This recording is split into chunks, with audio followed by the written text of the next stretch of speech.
Now get ready. Here we go.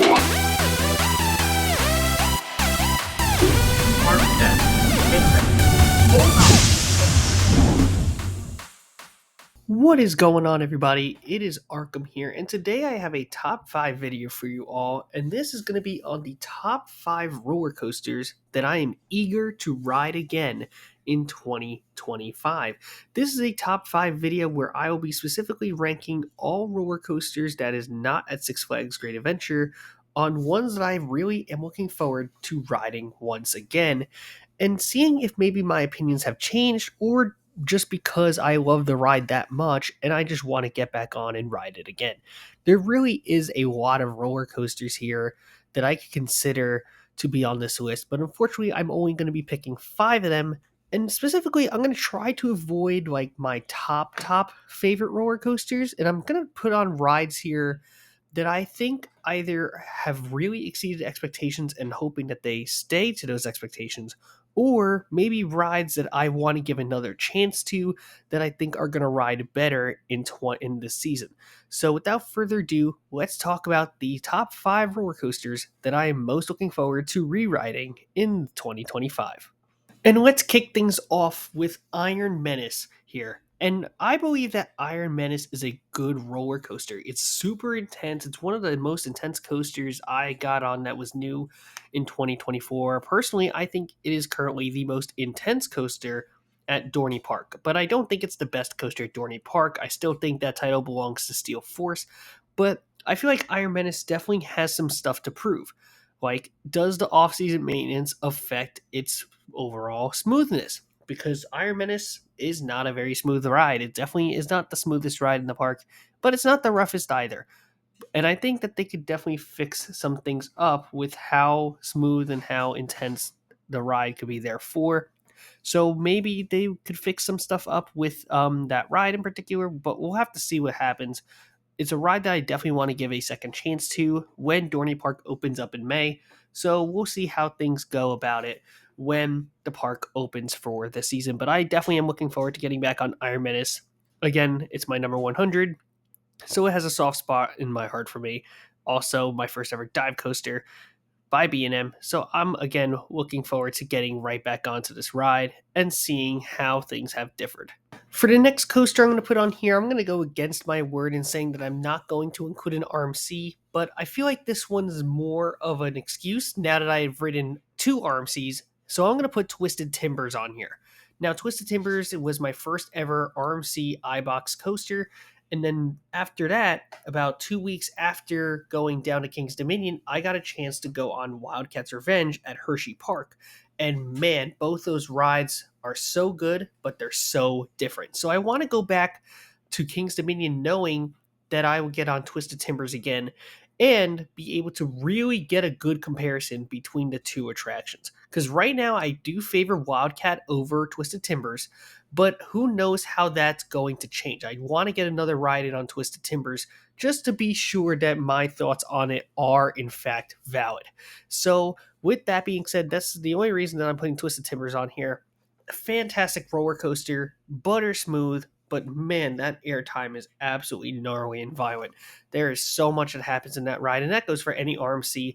It's just chaos from start to end, and it's a great roller coaster. You got to get out to King's Dominion and get on this thing. For the next coaster we're going to talk about, we're going to stay in King's Dominion, and we're going to talk about Dominator. Dominator is a really massive B&M Forest coaster that's right at the front of the park, and this thing was a relocation from Geauga Lake.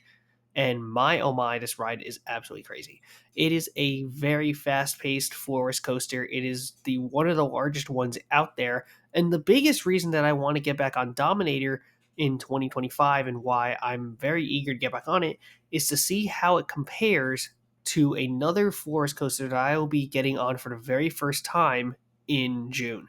And I already have a strong feeling that this June Forest Coaster is going to absolutely destroy Dominator and every other Forest Coaster I've done, but I have a very strong feeling that this one is still going to hold true. Medusa is a great Forest Coaster at Great Adventure, Dominator is a great Forest Coaster, and Hydra is a fun Forest Coaster.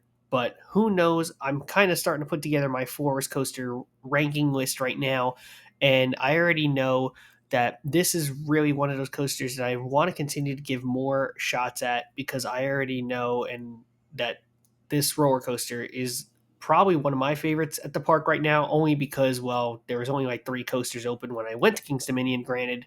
So it'll be interesting to see how King's Dominion differs now getting on Dominator again, not only in a very warm weather time, but also when the entire park is open. So it'd be very interesting to finally put a true King's Dominion coaster list together and get another rewrite on Dominator while I'm at it to finalize that list. All right, for the next 2 coasters, we're going to move to Busch Gardens Williamsburg when I went on the Virginia trip back in December, and it was a fantastic trip, might I add. But the first coaster I wanted to mention is Invader. And the reason I want to mention Invader here is because compared to the other roller coasters that I got on, this is a ride I feel like I didn't give enough opportunities to. And the reason I say that is because every other ride I rode really exceeded my expectations. And unfortunately, Invader just so happened to be the benchmark, as it was the first roller coaster I got on at Busch Gardens Williamsburg. So this is a ride that I want to give another chance to, because I want to really be able to hone in and see how it compares to the other roller coasters at the park itself. Especially knowing that I missed half of them due to it being in the winter season. Rides such as Griffon, Pantheon, Apollo's Chariot, and Tempesto, for example, are all rides that I never got a chance to get on because of the holiday season.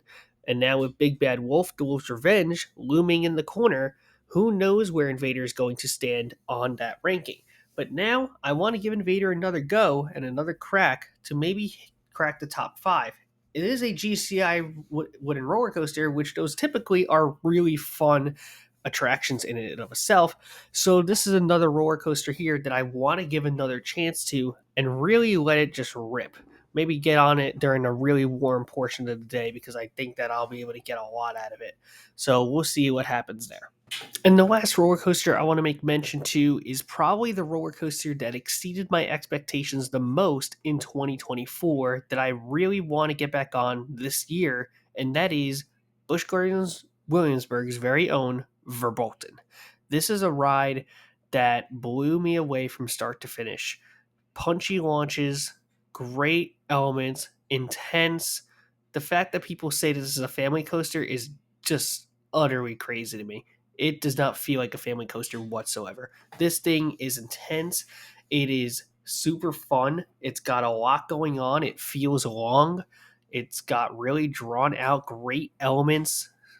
I mean, it's a fantastic roller coaster. I cannot get enough of this ride and any sort of day. I cannot wait to get back on Verbolten, give it another ride, and just see how all things go, all things considered. I'm hoping it'll be open when I go down. I know it's currently down as of the making of this video, but who knows? Maybe Verbolten will be back up and ready to go by the time I make my way down to Virginia for another trip. So that should be super exciting, and hopefully all things will be ready to go by then. And that's going to do it for my top 5 roller coasters that I'm eager to get back on in 2025. This list was a little bit out of order, but I think it just highlights a couple of roller coasters that I'm really anticipating getting back on in the 2025 season at some point and getting more rides in and learning more about these fantastic roller coasters. Don't forget, guys, leave a like, comment, subscribe, and always thank your Ride Operators. Have an amazing rest of your day, and I will see you all in the parks very soon. Goodbye. Here we go.